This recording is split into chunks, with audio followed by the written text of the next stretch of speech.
Principle number 4 of sales is that people want new opportunities more than they want you to improve or fix their current situation. And when I talk about new, I'm talking about novelty, because novelty is the single most effective factor in effectively capturing the prospect's decision brain's attention. It's the most valuable resource is attention. So we need to be able to capture it with absolute certainty. And so novelty recognition is just straight up hardwired into the human brain, into the human psyche. Whether you're looking for prey or berries or a suitable mate, our brains are hardwired to search out and be able to identify something new, something brilliant, and something that stands out. And so some of the key components to a novel opportunity, or what makes an effective opportunity in terms of business when you're creating an offer and selling it to people, is that the best opportunities were not available to them in the past. So you've got to be able to articulate why your offer is unique. The best opportunities have an expiration date. In other words, you're going to miss out if you don't act now. So this is going to help us create this sense of urgency.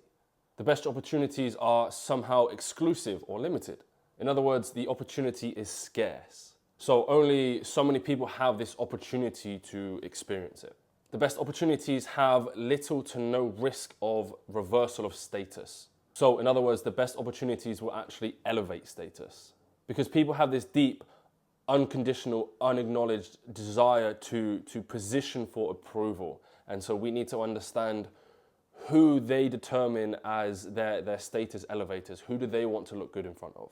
And so how can we work this into your offer so that people will actually seek their approval, and that will elevate their status? Next is the best opportunities save time by learning to bolt something onto an existing experience or an existing energy expense. So in other words, if you want to look at how to multiply the money that you're already spending, then you turn and look to your discretionary spending. You know, you're already spending it, so why don't you bolt something on like precious metals or certain type of investments? Why don't you bolt those on and add those onto what you're already doing? So just change one behavior, because there's no risk to you. There's no risk to a reversal of your status, because you can't go less than zero. If you lose all your silver, you're only ever going to go to zero. You'll only ever get to where you've got to already.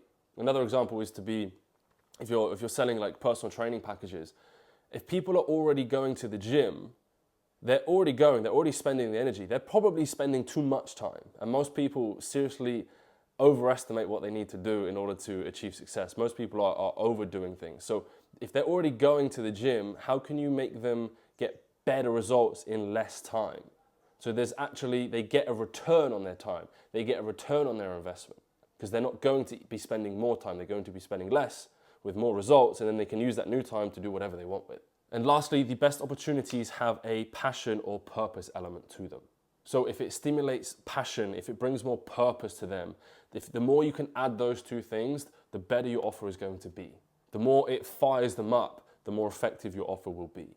And so if we can understand these few principles, in that we can actually start to reverse engineer the creation of a product. So then if it has these things, we know with more certainty that it's going to be better received by the person, by the prospect. And then once you learn how to close and debunk all of their bullshit and excuses and their limiting beliefs, then it's a guaranteed sale, and you're going to have a lot more success. And your sales and the dollars coming in and your business success is going to skyrocket.